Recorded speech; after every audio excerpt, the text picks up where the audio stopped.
Imagine this. You're a police detective and on a Wednesday afternoon a 25-year-old man comes in and you know he committed a serious crime. So it has just become your job to get him to confess and ultimately snitch on himself. You're thinking about the best way to go about it. Well, this is Detective Walton, one of the best detectives in the entire world. And Detective Walton found a way to become friends with the bad guy and pull off the impossible.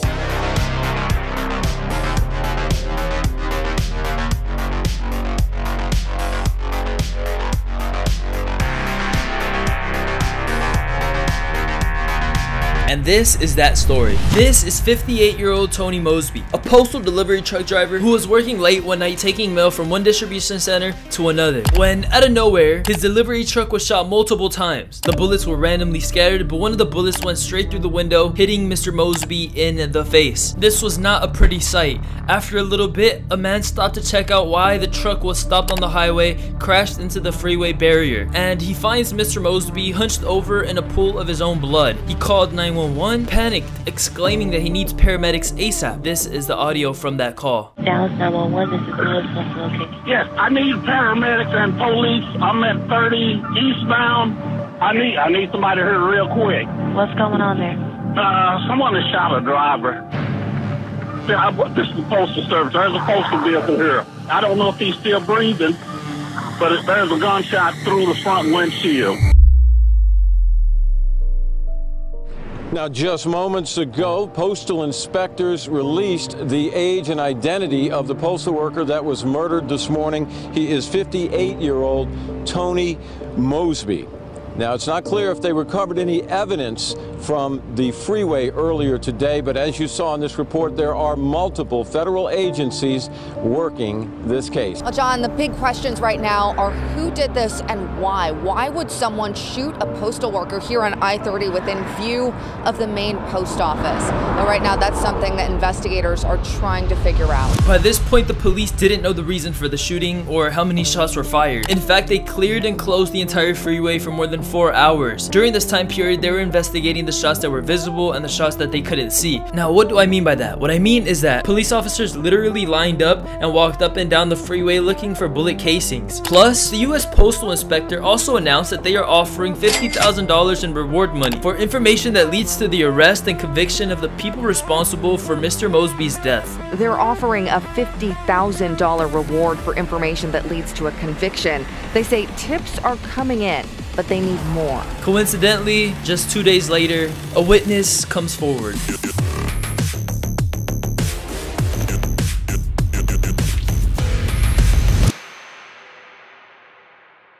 Jessica Thompson, who claims to be in the car when it all went down, recalls the entire story, and this is where it gets interesting. You see, Jessica Thompson walked into the police department where they asked her to make a statement as a witness. You're not under custody, Right. You're not in custody, and you're free to leave at any point, so all this is voluntary information that you're providing, yes? No one's threatening you or anything to that effect. So after being read her rights, Jessica Thompson tells investigators that before the murder occurred, she was staying at a local hotel with her boyfriend, where after eating dinner, her boyfriend and the boyfriend's cousin planned to hang out. We had dinner there.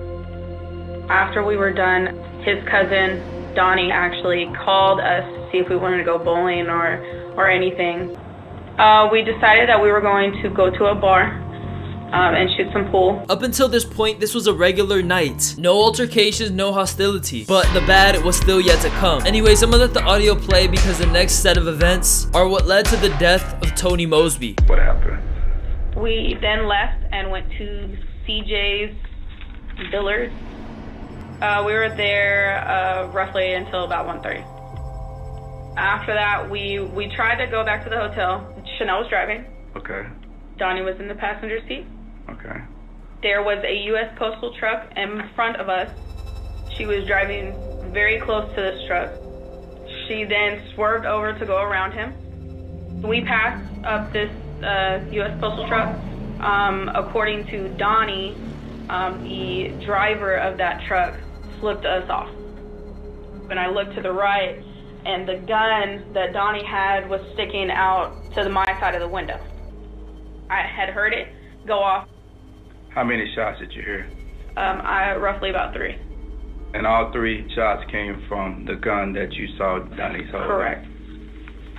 You have your phone now? Yes, I do. Can you show me a picture of him? I sure can. Boom, we have a suspect. 26-year-old Donnie Farrel. And before having the chance to run, his face was all over the news. Dallas police and federal authorities have arrested a man wanted in the murder of a U.S. postal worker.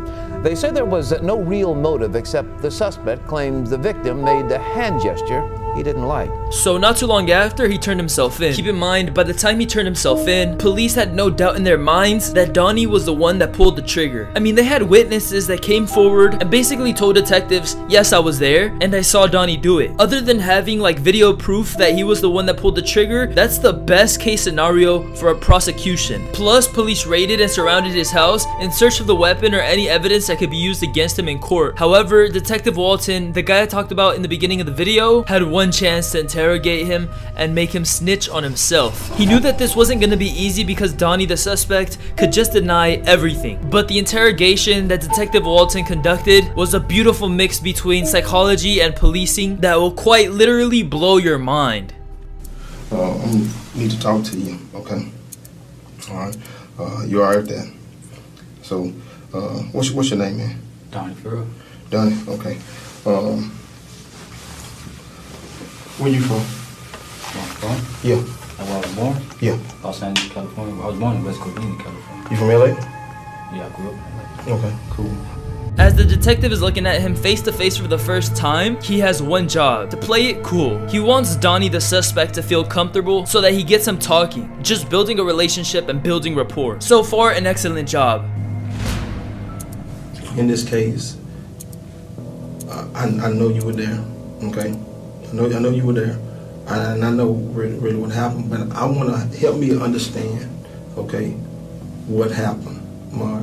And like I told you before, everybody make mistakes. You made plenty of mistakes. I made plenty of mistakes, all right? But at the end of the day, as men, okay, we own up to what we've done, right? And we move on, all right? Here we see the social engineering and the psychology of it all. And for some detectives, this is like a big game of chess. And well, Detective Walton is going for Donnie's king. Alright, so on the way from the pool hall, where did y'all go? It's foggy. I don't remember stopping on the road. After we left the bar, I don't remember stopping. Okay. I'm like really half asleep, you know. I'm like so faded. I know you fired at that guy. I know you fired at the vehicle that he was in. Alright. You think we just showed up at your house and picked you out of all these millions of folk? You think we did that? Just out of random. We say, hey, we're gonna mess with old Donnie Jr. today. You think we did that? No, Doc. That ain't the way it works. You see what I'm saying? You're a young man. You got your whole life ahead of you. Alright? But I need to know what happened. Did he make you that angry? Or was it just an accident? I was faded. You was faded. I was real life out of it. The gun. How long you owned the gun? I ain't owned it that long. It was not even mine. It was given to me.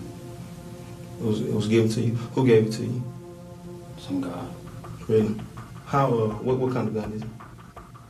38. You see, the crazy part is that the detective is working towards getting the suspect talking. This is because at any second, Donnie could have asked for a lawyer and the detective would have been forced to leave. After a suspect like Donnie would have asked for a lawyer, if Detective Walton kept talking to him, any of the new information that would have been gotten would have just been thrown out in court. The only reason I had it, to be honest with you, being honest, is I was working at 7-Eleven. That's why I was given to me.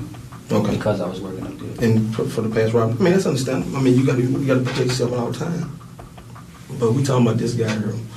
But this man didn't deserve to die. You know what I mean? This man that you shot and killed. This man was at work. You hear me? Did you mean to do it? No, I didn't. Were you just trying to scare him, or what was it? That was like my main intention.